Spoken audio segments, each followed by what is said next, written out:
बात राहुल गांधी के उस बयान की जिस पर भाजपा ने मोर्चा खोल दिया है। दरअसल राहुल गांधी ने बीते दिनों लंदन में भारतीय लोकतंत्र को लेकर कुछ बातें कही थी जो भाजपा को चुभ गई। सोमवार से इस बयान का असर लोकसभा और राज्यसभा में दिखाई दे रहा है। तो अब वाराणसी में राहुल गांधी के खिलाफ मुकदमा दर्ज करने के लिए प्रार्थना पत्र भी दाखिल हो गया है। एक तरफ जहां राहुल गांधी भाजपा के निशाने पर हैं, तो सपा और बसपा के नेताओं ने कांग्रेस नेता के बयान का समर्थन किया है।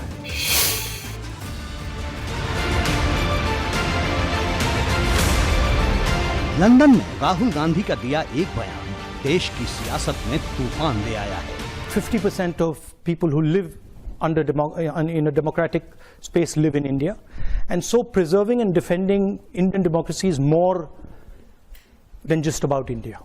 It's actually about defending the democratic structure and the democratic system on the planet. Rahul के इस बयान पर जहां संसद में संग्राम छिड़ा है, तो लड़ाई अब कानूनी चौखट तक भी पहुंच गई है। वाराणसी के एमपी एमएलए कोर्ट में एक वकील की तरफ से राहुल के खिलाफ मुकदमा दर्ज करने के लिए प्रार्थना पत्र दिया गया। आरोप लगाया गया कि राहुल ने लंदन में भारत की एकता, अखंडता और संप्रभुता के खिलाफ बयानबाजी की। इन सारे विषयों को लेकर के राहुल गांधी जी के खिलाफ यहाँ एमपी एमएलए कोर्ट में मुकदमा दाखिल किया है। वरिष्ठ अधिवक्ता राजकुमार तिवारी, आनंद पाठक जी और दीपक वर्मा सहयोगी हैं। ये हमारे इन लोगों ने मुकदमे में बहस किया है। माननीय न्यायालय में ये आर्डर के लिए सुरक्षित है। अब माननीय न्यायालय का जो आर्डर होगा उस पर आगे कार्रवाई हम लोग करेंगे।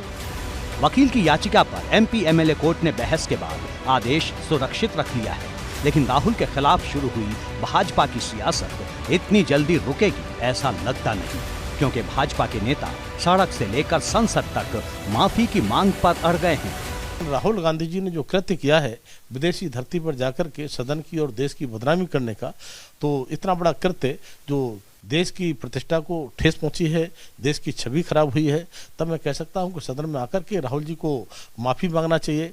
लेकिन वो सदन से गायब हैं, वो सदन में आए नहीं। तो मुझे लगता है कि जब तक वो सदन में माफी नहीं मांगेंगे तब तक सदन कैसे चलेगा। इसको लोकतांत्रिक तरीके से अमेठी की जनता ने धूल चटाई, आज उसके आंसू बहना ये स्वाभाविक है। मैं इतना ही कहूँगी, हमारे राष्ट्र का ये गौरव है कि हम आज विश्व की 5वीं सबसे बड़ी अर्थव्यवस्था बन चुके हैं। भारत जोड़ो यात्रा खत्म करने के बाद राहुल गांधी लंदन पहुंचे थे। वहां उन्होंने कैम्ब्रिज यूनिवर्सिटी में लेक्चर दिया था और वहीं पर दिया हुआ बयान सियासत की नई वजह बन गया है। भारत जोड़ो यात्रा से व्यथित, व्याकुल, डरे हुए हैं लोग, और इसीलिए राहुल गांधी से जो कुछ उन्होंने विदेश में कहा उसे पूरा न रखे। उन्होंने तो भारत जोड़ो यात्रा के अनुभव साझा किए तो भारत की लोकतंत्र की तारीफ की थी।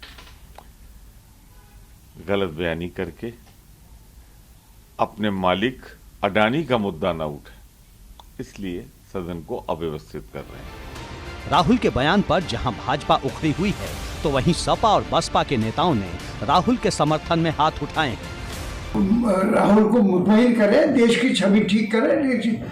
देश के अंदर क्यों माइनॉरिटी के साथ और दूसरी कौमों के साथ जो नाइंसाफियां इनके साथ और जुल्म हो रहा है हमारे साथ, तो अगर हम अपना जुल्मी बयान करें तो हम तो जालिम हो गए जी।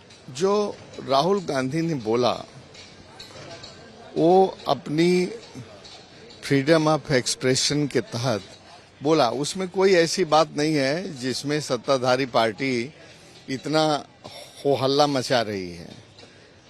और देखिए, तो उससे ज्यादा गंदी बातें तो माननीय प्रधानमंत्री जी ने बोला।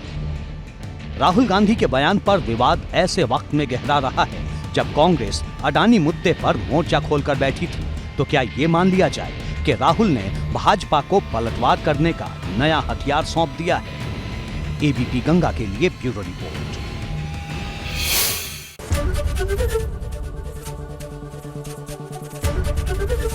एबीपी गंगा, खबर आपकी, जुबान आपकी।